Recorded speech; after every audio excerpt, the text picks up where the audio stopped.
What's up, you beautiful Redditors? Hope you're having a fantastic Friday. Welcome to the RNEWS Evening Show. And let's just jump into it. From r/politics, don't be shocked Trump lied about COVID on tape. Be horrified that it won't matter. This story will rage for a few days, as did the news that our commander-in-chief calls our troops as losers and suckers. As did the news that he attempted to extort Ukraine for dirt on Joe Biden. As did the news that he considers white supremacists very fine people. And so on. Every week, sometimes every day, new revelations emerge that affirm what we already know. Trump is a lazy, inept bigot with a wounded ego where his heart should be, and a cash register for a conscience. Almost every day it seems like there is a bombshell story that would end any other presidency. Unfortunately, his supporters could watch him burn the country down and still approve of him. Propaganda works. Now I see how good Germans followed Hitler to the end. Remember kids, the GOP, Mitch and friends, allow this to happen while they can stop it whenever they want. I keep thinking of that woman on the DNC that said her late father's only pre-existing condition is trusting Donald Trump. That was already a new line, but they need to juxtapose it against those recordings. My Jonestownsie and Trump supporting family are already playing the "Why did Woodward sit on there?" recording until now, as if they'd give a frick if it were released months ago. You're watching the RNEWS show. From r/World News. I saved his A. Trump boasted to Woodward that he protected Saudi Crown Prince Mohammed bin Salman after Jamal Khashoggi's brutal murder. Trump is owned by various dictators. He lied. You knew. And Americans died. He's a freaking traitor to the USA. The sick part, he will still get 45% of the vote. Because his supporters are as disgusting as he is. They are as disgusting as he is because they must continually lower themselves to accommodate his new lows. Because to them, that is easier than admitting they were wrong about him. Can we all just take a moment to appreciate the fact that Trump is so dumb? He told all of his dirtiest secrets in office to the only man in the world known for taking down a sitting US president. I think he genuinely doesn't understand that these things are bad.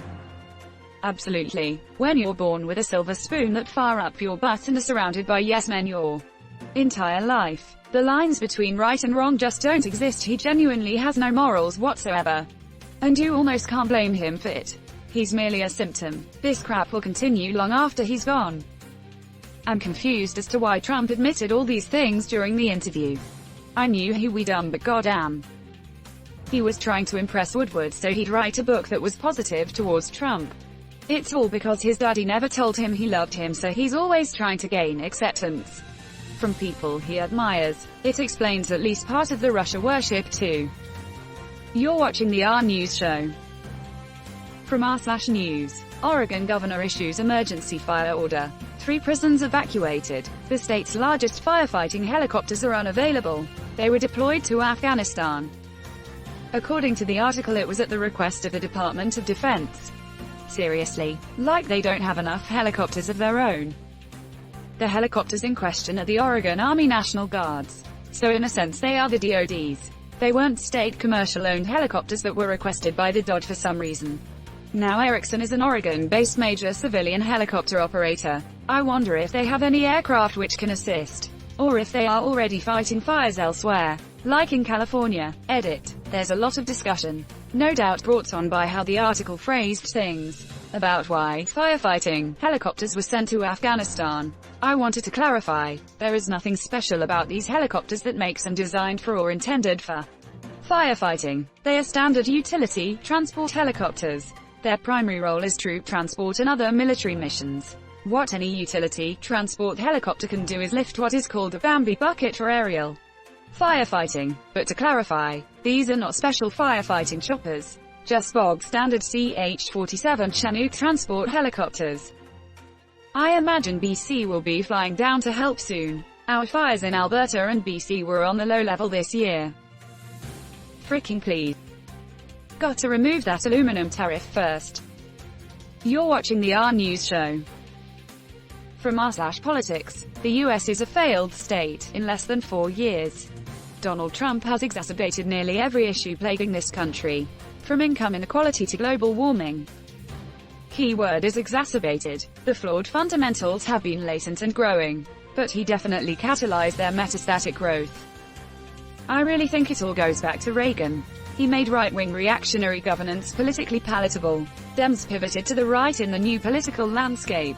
The wealthy facilitated all this as they benefit from deregulation, environmental destruction, and the income inequality emerging from tax cuts. I'm all in on Biden.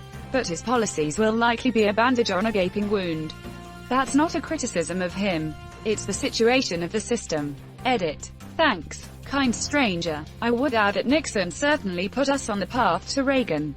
But, despite his deeply vile tendencies, he founded the EPA, supported the IRA, appointed progressive justices, and even voiced support for a national healthcare system that would have looked very much like Obamacare. Reagan made oligarchy as American as apple pie. He was proof of concept, and the cult of Reagan would spawn the right-wing media infrastructure that gave us everything that's followed. People wonder how Trump ran business after business into the ground, literally bankrupted multiple casinos. Now we know. You're watching the RNEWS show. From r/politics, Nancy Pelosi asks why Republicans haven't staged an intervention over Trump's actions after Woodward revelation. Because they are complicit.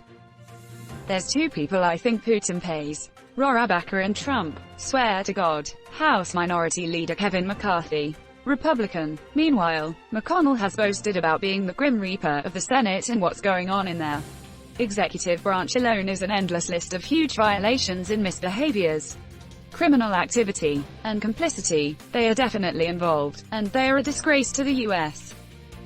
And they are a disgrace to the U.S. non-U.S. citizen here. It's much bigger than that. They are a disgrace to humanity. The speaker argued that Republicans in Congress will have doggy-doo on their shoes for the rest of their lives because they enabled the president. I feel like we're not using strong enough language here. You're watching the RNEWS show. From r/politics, Sturgis Motorcycle Rally was a super-spreading event that cost public health $12.2 billion. Analysis.